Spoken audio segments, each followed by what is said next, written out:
कौसल्यानंदन तुम्ही दीनन हितकारी राम, अवधनाथ बिनती सुनो, मेरे बिगड़े बनावो काम।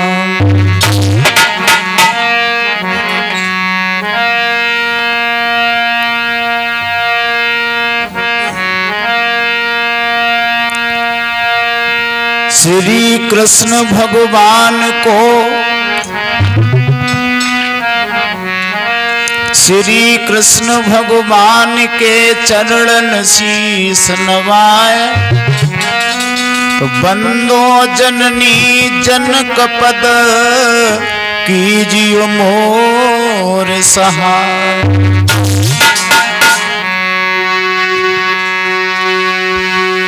तो मात हमारी सरस्वती,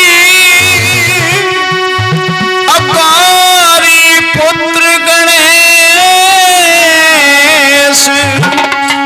लाज हमारी राखियो, तो शरण पड़ा ब्रजेश। परम आदरणीय उपस्थित हमारे समस्त श्रोतागण बंधु लेके आ रहे हैं हत्यारी बहन के बारे में, किस तरह से एक कलयुग की बहन ने अपने भाई को मौत के घाट उतारा है। जो पवित्र रिश्ता केवल दो ही बताए जाते, एक माँ बेटे का, एक भाई और बहन का। तो किस तरह एक बहन ने अपने प्रेमी के पीछे अपने सगे भाई को मौत के घाट उतारा है, ये किस्सा आप लोगों के बीच में राधे श्याम स्टूडियो की तरफ से पहुंचाने जा रहा हूं। कहानी डिस्ट्रिक्ट मैनपुरी के थाना कुसमरा के अंतर्गत किसी क्षेत्र गांव से है। आइए देखते हैं किस तरह एक बहन ने अपने भाई को मौत के घाट उतारा है। तो हमने कुछ सुना और उसके बाद में लिखा। एक हत्यारी बहन का किस्सा रहे सुनाए, छोटे भाई को दिया और मौत की नींद सुलाए।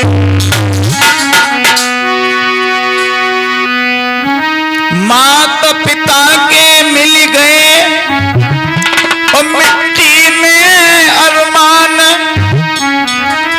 बेटी हत्यारी बनी कहाँ रची भगवान। माता पिता पे कितने अरमान थे अपने बच्चे पर। बड़ा सुंदर बालक, बड़े अच्छे स्वभाव का था, नाम था जिसका रोहित। इस बच्चे का नाम मोहित था और बहन का नाम पूजा है। और इसी पूजा ने किस तरह अपने भैया मोहित को मौत के घाट उतारा है, तो हमने देखा और कहा, हे कलयुग महाराज, क्या लीला है तुम्हारी।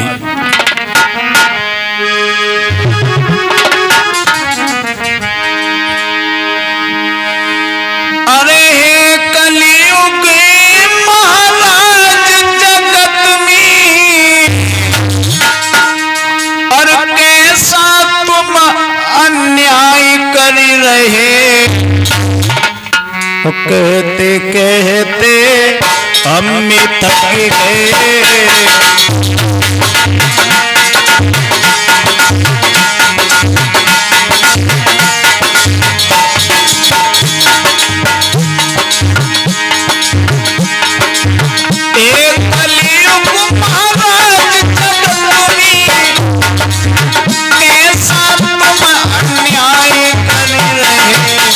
कहते कहते हम थक गए।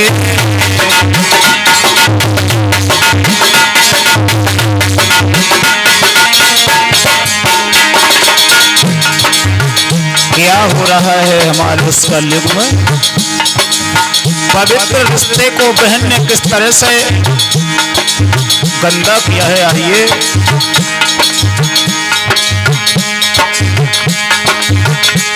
प्रदेश देश की बात में कहाँ तक बतला, ऐसे ही केस जिन्हें कहते थे सलमान।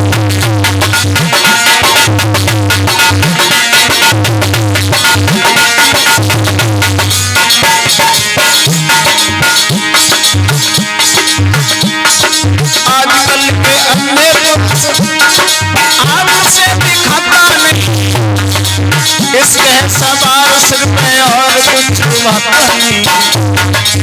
रूठ जाए मात पिता उन्हें कोई मनाता नहीं, प्रेमी के गम में फिर खाना खाता नहीं।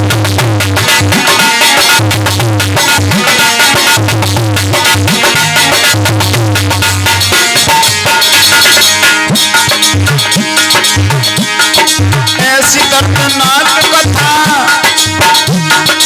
आपको सुनाता हूँ, सुना कानों से मैं साल में बताता हूँ। किया गया मित्र अब तो कुछ भी कहा जाता नहीं, हालत को देख अब तो हमसे रुका जाता नहीं।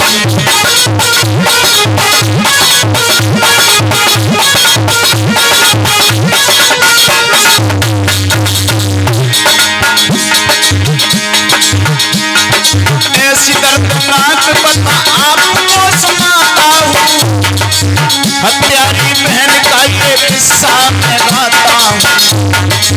हरी कलयुगी मैंने भ्रात को मरवा दिया, प्रेमी के पीछे खुद अपने घर का नाश किया।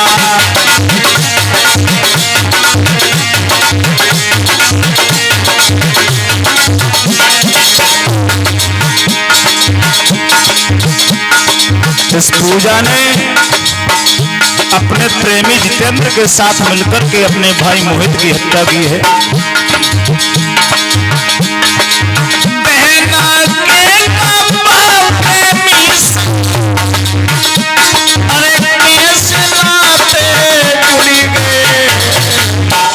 कहते कहते हम थक गए,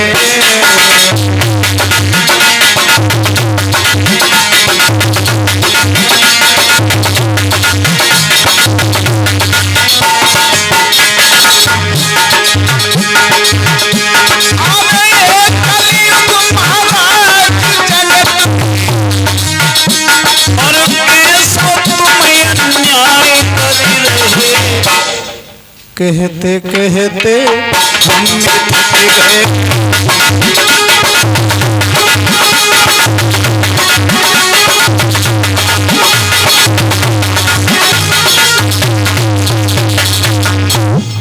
आइए इसी कहानी की तरफ। डिस्ट्रिक्ट फर्रुखाबाद के एक गांव में एक ब्राह्मण परिवार रहता था और इन्हीं के घर में एक पूजा नाम की बेटी पैदा हुई है। दोस्तों, किस तरह से ये कहानी आप लोगों के बीच में ला रहे हैं। तो ब्राह्मण परिवार में पूजा का अवतार हुआ और ऐसा ही नहीं भाइयों, तो था ब्राह्मण परिवार और खुशी अपार। सुनो मेरे भाई,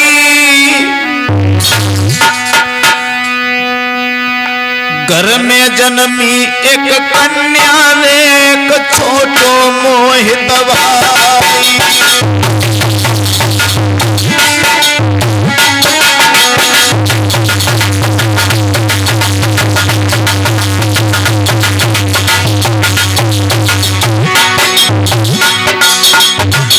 एक बेटी पैदा हुई, उसके बाद लड़का पैदा हुआ, इसका नाम मोहित रखा गया।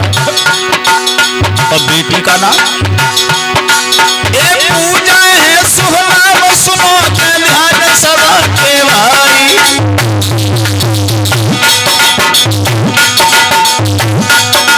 कैसे हत्यारिणी बन गई रे, हमने तुम्हें समझाई।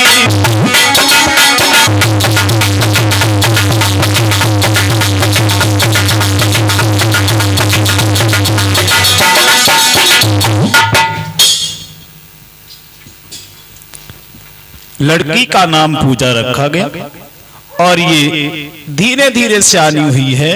कहने का मतलब ये हुआ बचपन से ही रूपवान थी, गुणवान थी और धीरे धीरे आंगन में जब सियानी होने लगी है, घर परिवार वालों ने पढ़ने के लिए भेजा है। शिक्षा दिलवाने के बाद में अब विचार किया कि बेटी शादी के लायक हो गई। कहने का मतलब ये हुआ तो धीरे धीरे बा आंगन में और जब बड़ी भई सुकुमारी है,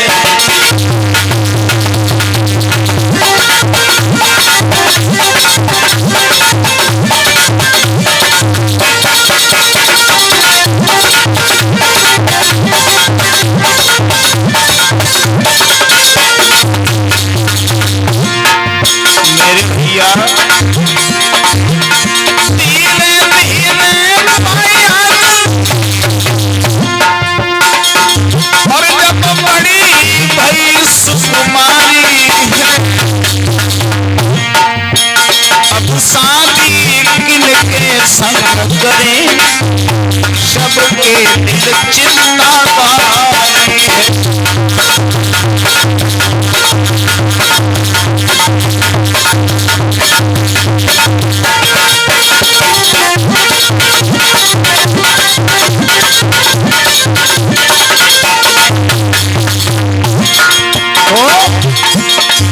माता ने पिता ने विचार किया है किस तरह से बेटी का विवाह हो, तो भाई मोहित अपने पिता के साथ में जाते हैं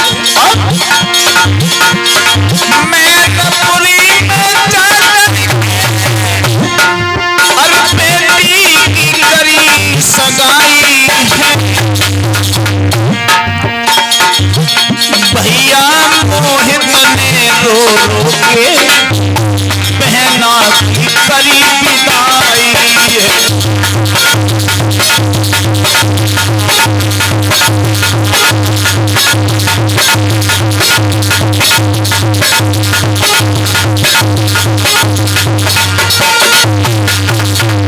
मैनपुरी में जाकर के अपनी बेटी का विवाह और बड़े हर्ष उल्लास के साथ में दिलीप के साथ में कर दिया गया।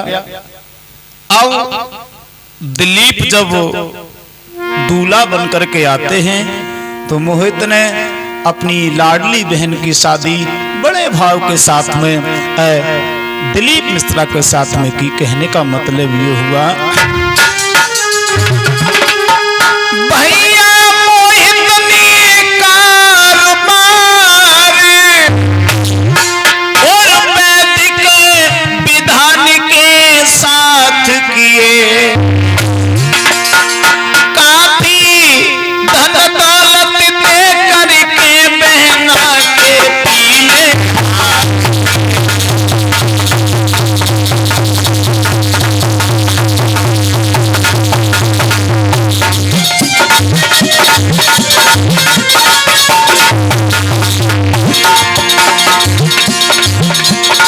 मोहित ने अपनी बहन पूजा का विवाह दिलीप कुमार के साथ में किया। ऐसा ही नहीं भाइयों,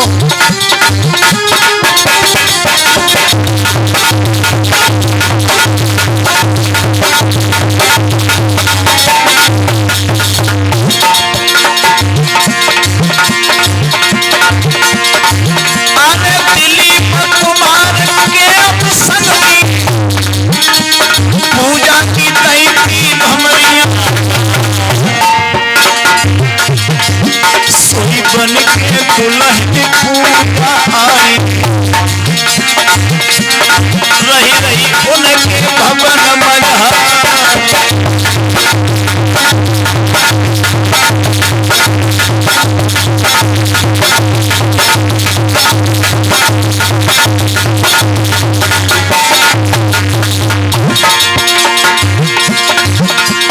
सुंदरता दुल्हन की देखी सारो मगन भयो, पर जितनी सूरत थी बेटी उतने कन्ने हटे विचार।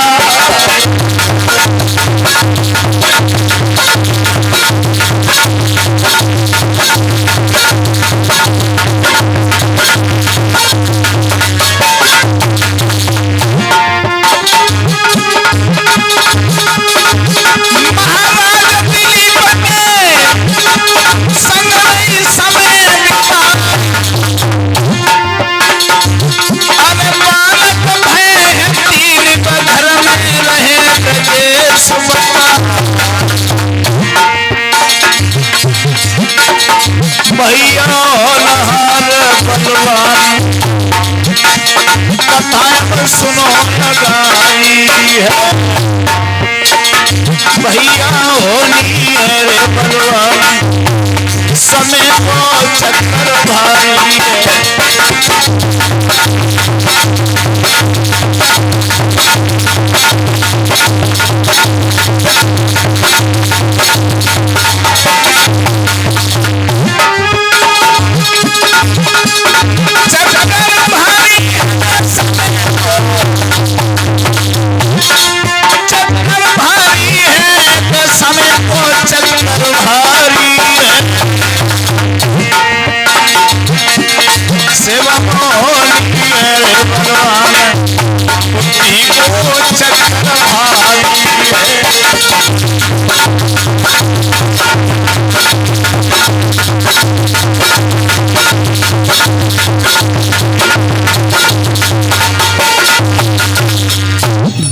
के घर में रहती रही ये पूजा और दिलीप के सहयोग से पूजा के गर्भ से 3 बालक पैदा हुए और 3 बालक जब पैदा हुए बच्चों की भविष्य की चिंता दिलीप कुमार को होने लगी। कमाने के लिए बाहर बच्चों की देखरेख करने के लिए धन कमाने के लिए इनको बाहर भेज दिया गया। लेकिन हुआ भाइयों ऐसा कि इस पूजा के मन में विचार ये आया कि हमारे पति तो घर पे नहीं है और हमारा जीवन किस तरीके से व्यतीत होगा। तो इसने चुपचाप अपना संबंध गांव के एक जितेंद्र नाम के लड़के से जोड़ लिया। भाइयों हमारी समझ में सिर्फ एक बात ये आई, उस जितेंद्र को ये समझ में नहीं आया कि पराई स्त्री हमेशा जहर की बुझी कटारी हुआ करती है, जबकि वो भी शादीशुदा था। अपनी पत्नी को छोड़ करके उसने पूजा के साथ में हित लगा लिया। हमारे समझ में सिर्फ एक बात आई कि पर नारी बिस की कटारी अपन तेगा घायल करी जावे।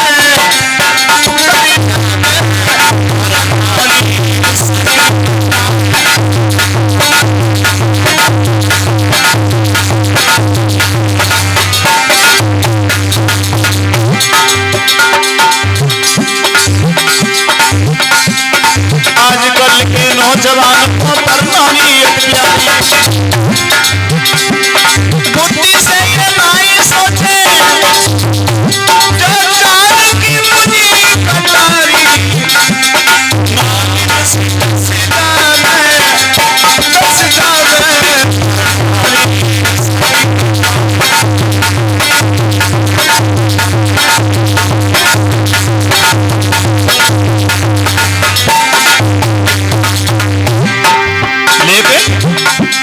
प्रणाली की मारी ऐसी जो लग जावे।